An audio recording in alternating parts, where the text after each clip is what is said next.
Now at 10, the aftermath. Severe storms and 80-mile-an-hour winds sweeping across West Michigan tonight, leaving a trail of destruction in their path. We saw everything from lightning and hail to downed trees and power lines, leaving thousands in the dark tonight. We checked in with consumers on where their crews are right now and how they're keeping up with restoring outages on two fronts.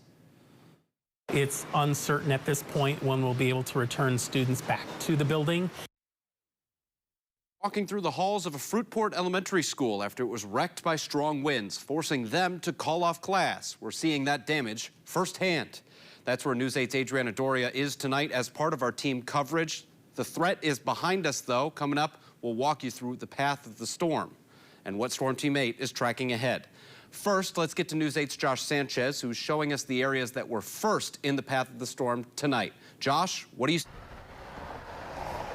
Yeah, Duncan, the Kalamazoo County Sheriff's Office says they got more than 130 reports of down power lines, down trees, and other hazards. Now, some of that damage includes an overhang at a Marathon gas station along West Main. Now, this was knocked over because of those high winds, according to the Oshtemo Township Fire Department. Now, the store here will be closed until crews are able to stabilize it. Now, we followed all this damage down to Sturgis in St. Joseph County. Multiple trees took down power lines or fell on houses.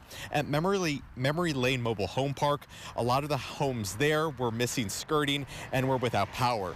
Now, Michigan gas crews were on scene, and one man tells me that some of the mobile homes were shifted from their foundation.